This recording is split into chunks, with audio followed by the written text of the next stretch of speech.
You are listening to the Overcome Pornography for Good podcast, episode 271. What's Possible with Quinn Felix. Welcome to the Overcome Pornography for Good podcast, where we take a research-based, trauma-informed, and results-focused approach to quitting porn. This approach has been revolutionary and changed thousands and thousands of lives. I'm your host, Sarah Brewer. Hey, you guys, welcome to the podcast episode this week. I'm really excited for you to hear what I've got for you today. I had a really special interview with one of my clients whose name is Quinn. He has an incredible story. He struggled with pornography for over 50 years and was able to completely quit it here at 63 years old after a lot of, well, you'll hear him talk about his whole story. I love his story, and I so appreciate him coming on to share it with us. As you listen, I want to invite you to use this as an opportunity to find so much evidence for why you can quit and why you can quit now, and why it is absolutely possible for you to quit. One thing he says that I love is that as soon as I learned the skills and I got the knowledge, I was able to change. It didn't need to take me 50 years. And I want to say to you guys, you are learning this here in the podcast. You're really applying it in the program. And so this doesn't have to take years and years and years. And it doesn't matter how long you have struggled with porn. That's why I love this interview with Quinn, why I wanted to interview him. It's because he is just an example of what is possible and that it does not matter. You could have struggled with porn for 10 years, 20 years, 50 years. It doesn't matter. You can still quit. That's something I hear from my clients is a limiting belief. That's but Sarah, you don't understand. I've been struggling with this for a long time, 12 years. And I always tell them that doesn't matter. It means nothing about your future. It means nothing about what you can accomplish. It means nothing about whether or not you can quit. Your past is not a reflection of your future. And this story with Quinn is such an amazing, inspiring example of that. It doesn't matter if you're 25 or 65 or 95, you can quit viewing pornography and it is never too late. Okay, please enjoy this interview that I had with Quinn. Hey, you guys, welcome to the podcast episode this week. I'm so excited to introduce you to my friend and client, Quinn, who has been a member of Overcome Pornography for Good and has a really amazing story. Quinn is going to show us what's possible when it comes to quitting pornography and tell us a little bit about his story. And so, Quinn, do you want to introduce yourself and tell us a little bit about you? Sure. Quinn Felix, born and raised in a little town in Utah called Woods Cross. Went on a mission to the Virginia Roanoke Mission in 1976. Came home, met a beautiful girl who I married in Salt Lake Temple. She was from Chico, California, and we moved to Chico and raised our family there. I worked for the church for a while. Also worked as a firefighter. And then after that career, I worked in the medical field for about 10 years, 12 years. And unusual circumstances ended up due to a fire, actually, that destroyed the hospital that my wife and I were working in. We lost our jobs, decided to move to Houston, Texas, where my youngest daughter was here. Raised a family of 3, all of them adopted, and I'm out here with the youngest. Got one in Florida and got one in Utah, or in California still. Cool. Very cool. I had forgotten that you were a firefighter. Yeah. I think you had told me that before. That's cool. Yeah. I have quite a few clients and people who listen who are firefighters. Yeah. They'll connect with that. So tell us a little bit about your experience with pornography and some of the challenges that you had specifically with pornography. We'll give you a little background. I got involved with erotic literature by mistake, by happenstance, when I was about 12 years old. That led to a masturbation problem, porn when I could get into it. It was hard to do back then, getting magazines or whatever. I went to the bishop, and it was all hey, when you get married, it'll all disappear. You won't have any problems with it after you get married. Just don't do it. Don't do it. That's the way it works. You're not the only one who's heard that. So after the marriage, there was a time there where there wasn't much of a problem, but then it gradually came back. I got more involved in it as the computer age came about, heavily involved in it, and going with your definition of what an addiction is, I would go with I was addicted for a number of years. It affected my jobs. It affected my life. It affected my family. Could not get away with it. I acted out in person a number of times. Again, trying to overcome it. I went to my bishop and stake president, was excommunicated for the stuff that I did. But that was not the end all of repentance. It helped, but it never stopped. It was later rebaptized and worked on it over and over again. And then natural happenstances, the fire destroying, upsetting our lives, major traffic accidents put me in the hospital for a while, and Bell's palsy. There was a lot of things that just affected me, and I couldn't handle it. And I buffered with porn to overcome those problems. Yeah, that's a lot of big life, difficult life events. It was hard. Yeah. Did you know then, did you see pornography as a buffer or as a way to kind of cope? I had an idea that that's what I was doing, but I had no idea why I was doing it that way. I was totally lost. There was no research that you could go to, and it was all willpower, and it just doesn't work. Yeah. And about how long did you struggle with pornography throughout your life, on and off? Starting at 12, we're talking about 50 years, 45 years of it. Yeah, 50 years, 45 years. I think that's important for me to mention for me to ask, because I have clients all the time, or people who message me all the time. They're like, you don't understand. I've been struggling with this for like 12 years. 12 years, Sarah. And I just love you and your story, and that you're willing to come and share this, because it gives us some, firsthand advice. It doesn't matter how long you've struggled with this. Yeah. So tell us a little bit about that. So what changed for you? Where was the turning point for you? What helped you overcome pornography? Where are you at now? Kind of tell us about that transformation. The big change, we were in the process of moving to Houston. And I think, the stress of moving, the stress of losing a job, trying to get my personal life back in order, I started going back into deep side of pornography. My wife found out about it, and she went to Houston and left me in Chico. And that was the bottom. That was the rock solid bottom. She was patient with me for years and trying to help me out as much as she could. Again, limited knowledge and what to do and how to do it. I lost my marriage, lost my wife. And I said, I've got to do something. Yeah. And what was that? What did you do? I started researching online. Before everything was church-based, kind of afraid to step out and do some research to find out what was going on.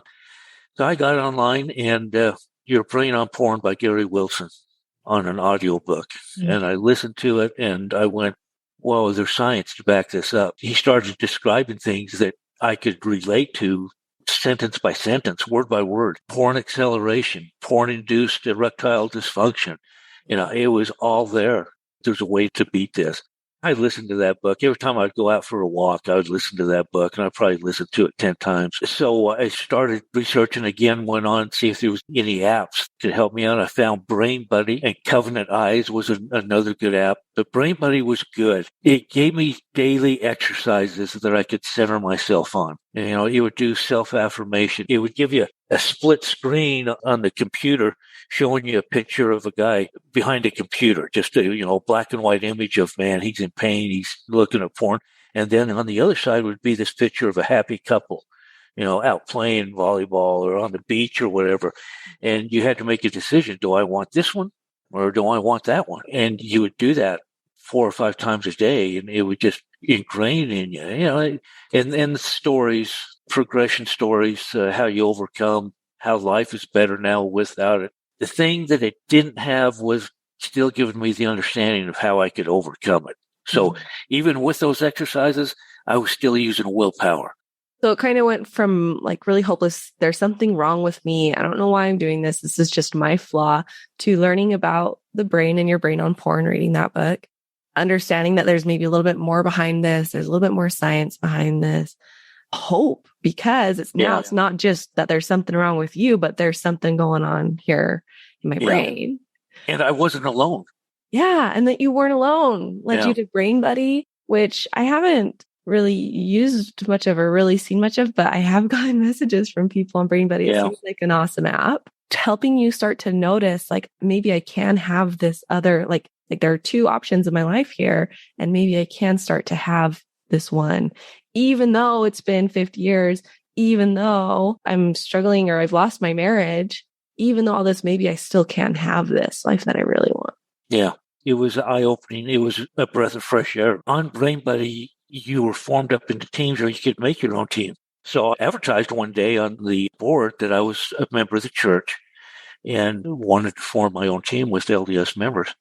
And in no time at all, I had 5 guys, even more, trying to get into the team. And one of the team members listened to you on a podcast, one of your podcasts. In fact, it was the one that you talked about, whether you call it an addiction or a habit. A habit. So he came on and he wrote, and he says, "What do you think? Is it a habit or is it an addiction?" And I said, "Yeah, I don't care what you call it, as long as I get over it." So he gave me your name. It took me a while to find you and listen to you. And I remember the first day I had already moved to Houston, and I was traveling to Costco, and I was listening to episode 2, I believe it was, where you were talking about the clay statue. The Buddha. Wow. Yeah, the Buddha. And I just, wow, there's something underneath my veneer, all my clay that I need to wash off. It was just a life changer after that. Oh, so tell me a little bit more. So you started listening to the podcast, and I want to know, like, what were the overall breakthroughs or some of those significant transformations that you started to experience when you came into this world? 2 of them off the top of my head was the Pavlov dog's example that, I train my brain to do this. I can untrain it to do this or to stop it. The second one was recognizing that it was shame and that I needed to get rid of the shame.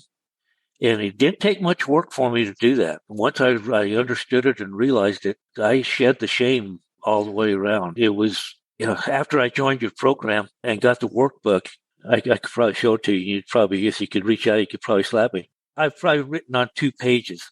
I've gone through it all, but it just made so much sense and just flipped a switch in my brain as I read through them that it was an easy transformation for me. Yes. Okay. I'm so glad you said that. And I love that you said that, because I hear this all the time. They're like, well, I've been thinking these shameful things for this long, and so it's going to take me a really long time to change them. No.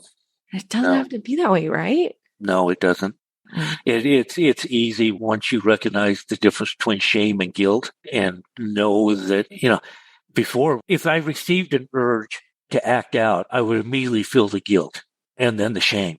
With processing the urges and working on them, I realize where they're coming from, thoughts only, and I can change that thought, and it's no longer shame. Yeah. How beautiful. I love that. And I love that you say too that you've only written in like 2 pages of the workbook, because that's totally fine. That is absolutely fine. Sometimes my clients come in and they're like, I can't do all of this. I can't fill out all these worksheets. I'm just not good at doing worksheets. And I always tell them that's fine. You don't have to fill out worksheets to quit porn. The purpose of the program is just to help you apply the things you're learning. And sometimes just reading the questions, going over them in your brain, writing them down if that's helpful to you, attending a coaching call. It's just all about the application. And there are a ton of ways to apply it. You don't have to apply it like a student. Yeah. Let me back up a little bit too. One other thing just popped into my mind about what happened. After I got on Brain Buddy, their whole emphasis was counting the days. They had a life tree that would grow every day. It was nice at first and made a lot of sense at first. And I was strictly using willpower. And from the day my wife left till the day that I started your program, it was strictly willpower. I went, I forget, 120 days, I think it was, that I joined your program after I had started Brain Buddy. I didn't have many urges. I mean, before I was dealing with 5, 6, 7, 8 urges a day. And by the time I joined your program, 3, 4 a week. So I remember this is after you had done Brain Buddy and like gone 120 days. Right. Yeah. So I want to keep hearing your story, but I just think that's fascinating. I just want to point out what I think is happening there is just your brain is starting to be deconditioned from the porn. And so you're not having as many urges all the time because you haven't given it to yourself in 120 days. Yeah. As they call it on Brain Buddy, the no-fat program, you're rebooting your brain. And I think that's what was going. So anyway, I got into the program. I remember getting on a coaching call with you, and I said, Sarah, I'm not having the urges. So how do I process the urges if I'm not having them? Do you remember what you said? You probably don't. I don't. What urges do you have during the day that's not porn related? And I said, drinking Dr. Pepper. And you said, practice your urges on not drinking Dr. Pepper. And it worked. I mean, the more I practiced, the more urges that I would feel about anything. And I would sit back and go, okay, let me think about this. What's the thought process? How come it's doing this? Yeah. I would do it on drinking Dr. Pepper. I'd do it on why I was lazy about going out mowing the lawn. It was a game changer. It was a life changer. Yeah. When you learn how to do that, it's about so much more than pornography. Yeah. This isn't a skill you only use for porn. You can use it for anything. Yeah. How else did it change your life? Maybe like with pornography, did it make it easier when you did have urges to view pornography, learning the skill of processing and not using willpower? Oh, yeah. I mean, anytime I have a thought that I want to go do something that I really don't want to or I shouldn't do it, I'll process it and think about it. Why am I doing this? So, yeah, it just made a huge transformation. Given me the skill set to reach out. That's another thing you probably wanted to touch on it, but the whole thing is just giving me getting off porn, a new skill set, looking at it differently, applying it to other things in life. A year ago, if I wanted to do life coaching, oh, heck, no way. I was fearful. I didn't mention it. At one point, I did find a therapist in Yuba City, California, that I was going to. Yeah. And he helped me out a lot. But he brought out some things why I was buffering, using porn to buffer. And there was a lot of things that happened in my younger life. It wasn't anything big, but it was just a culmination of different things that took place that I was fearful of everything in life. I was fearful of making a decision. I remember when I was dating my wife and we got engaged, what date should we set? Way off in the future was my reply. Yeah. I was so fearful of making a commitment. And that's the way I was in my life. And that's not the case now. Yeah. How old are you? Do you mind me asking? 64. 64. And you are making career changes. Yeah. And putting yourself out there to help other people. It's a very scary thing. Yeah, it is. It is. That's very terrifying. And you're saying that quitting porn and learning these skills, these life coaching skills, and being able to apply them here is what has catapulted you and allowed you to do that. Oh, yeah, by a long ways. I would never have had that positive energy to step out of my shell and look outside. Yeah, that's something common that I hear with life coaches a lot. The people, they come in and they do the work in one area of their life, and it's so transformative and it gives them so much, like they feel so empowered, and they learn how to not make negative emotions such a big deal so that they can go and do what they want. And then they love it so much that they want to teach other people how to do it. You truly have exposed that statue underneath. You helped me do that. I've been able to wash off that clay, and I've got a bright inside there, some that's still being exposed. I need to polish it up still. Tell me, so where are you at now with pornography? What's your life with pornography look like right now? Clear mind, no fog. It was unbelievable how much brain fog you had when you were doing pornography. Just no guilt, no shame. Just, it's late in life, but I did it. But, I kind of regret. I wish there was something I could have done earlier. But just, it's a bright looking future for me. Yeah, beautiful. And that's something maybe we can work on, is the regret and just noticing what's there, noticing why you're feeling that, and like maybe being able to get to the point where you're exactly where you're supposed to be and everything happened exactly how it was supposed to happen. And maybe that's hard to see right now, but that's something to like think about going forward. For myself, I've accepted it, but the guilt that I have is how it affected other people. Yeah. Tell us about that. Have you experienced any changes in relationships or with other people since doing this work? Big, huge relationship changes with my kids. I immediately went to them and said, hey, I've got issues that I need help with. They would call me daily. My oldest daughter became my, what do they call it? Was covenant eyes. You have a partner that can view your computer. So she was able to see everything that I was doing on my phone or on my computer. The relationship changed big time there. Obviously, I damaged big time my relationship with my wife. Did things that I should never have done. Very, very hurtful. She was patient with me for years and years and years. And it finally reached a breaking point. And knowing what I knew about how porn worked, the science behind it, there was a reason that I was involved in it and the buffering of it. It's still a work in progress, but she's working, love her heart. She's working through it and helping me still live in separate houses right now, but we're working together. Yeah, beautiful, beautiful. So really big changes in how you feel and think about yourself. Quit pornography, no more struggle with pornography.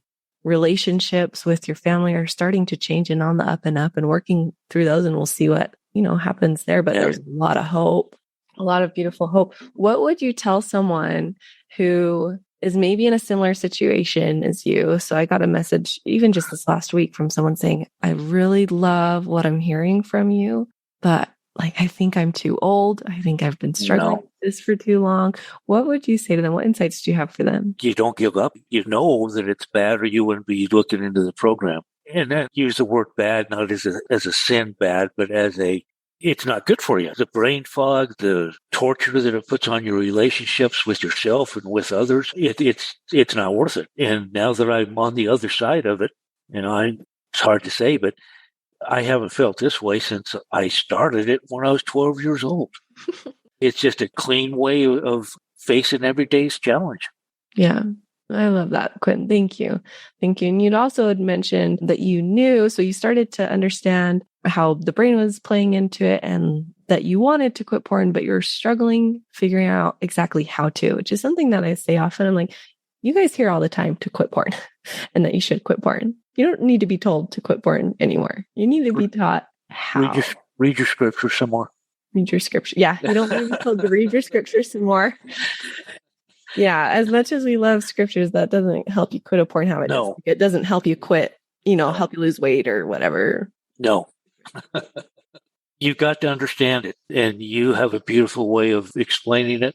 And I loved your example in one of the first podcasts or second, I don't forget which one, of you've been trying to quit by reading the book on the refrigerator or trying to fix your refrigerator with the book on the microwave. It just doesn't work. And, and I don't blame anybody. They gave me the best advice they knew how. Of course. But it's a whole new science now. I mean, porn's been around for a long time, but it's just now in the last 5-6 years that people are starting to realize that, hey, it's a bad habit. For some, it's a bad addiction. It's sad that in a couple of chat rooms where I talk to guys, just these young guys that just don't know what to do and how to get out of it, but they know it's bad for them. Yeah. What would you tell them if you were to tell these guys something? Talking to these guys who know it's bad, know that they don't want it in their life. And right, when we say know it's bad, not know that it's a shameful thing. That's not what we're saying, but we know it's not something that they want to continue in their life and it's not helping them live their best lives. What would you tell them? There's a way out. And let me give you this quote real quick that I found. Knowledge is not power. It is only potential. Applying that knowledge is power. Understanding why and when to apply that knowledge. And you need to find the knowledge and you need to know how to put it together. Your program was, laid it out for me and it made sense from day one. And for me, it was easy. Once I started in, there wasn't much of a, going back. Mm-hmm. Yeah, I love that. And I think, and tell me if this resonates with you, but I think too, part of what made it so easy for you is that you had already done a lot of the limiting beliefs change. And so you really, truly believed that you could quit and that it wasn't going to be with you forever. You didn't get too involved in all the self-deprecating stuff. That's what makes it so difficult and so hard to quit, is when it's all or nothing, when we don't really believe we can, all those limiting beliefs that come up. I think the other thing that really helped me was as soon as it made sense to me and that it helped me, I wanted to help others. Yeah. I wanted to become the teacher. So I'd get in these chat rooms and I would start giving them quotes from you and encourage them to join the podcasts and That's why you got so many Brain Buddy letters at one time. Thank you. Thank you, because I've gotten a couple messages that just make me like smile and laugh a little bit. Yeah, I remember the one you read. We're not members of the church. I think he said we're Catholic. In that group, they would hold a little mini mass every morning and listen to your podcast. Well, I love it. And to be able to get the word out that, there's a way to do it. And it's understanding. I mean, once everything clicks in, it's easy. There's a way to do it, and it's not miserable, and it's a lot easier than what you're doing right now. Yeah. We just need to learn these new skills. That's all it is. Just some new skills we've got to figure out. Yep. Getting off porn gives you freedom to choose. I have choices now that before, if there was anything negative with it, buffer and to escape it, because I didn't want to make that decision. I was fearful of the way it might turn out. Yeah. So I would just buffer and put off with it. But this gives you so much freedom in your life to do what you want to do and how you want to do it without any regret. Yeah. Wow. Beautiful. I love it. Yeah. Quitting porn is about so much more than quitting porn. Yeah, it is. Okay. Well, thank you so much. Thank you so much for being here. Thanks for coming and sharing your story. I know it's going to be really useful to a lot of people. So thank you. Thank you again, Quinn, for being here. You're welcome. Thank you. I want to invite you to come and listen to my free class, How to Overcome Pornography for Good Without Using Willpower. We talk about how to stop giving into urges without pure willpower or relying on phone filters so that you can actually stop wanting pornography. We talk about how to stop giving up after a few weeks or months. And spoiler alert, the answer isn't have more willpower. And then lastly, we talk about how to make a life without porn easily sustainable and permanent. If you're trying to quit porn, this class is a game changer. So you can go and sign up at sarahbrewer.com/masterclass, and it is totally free.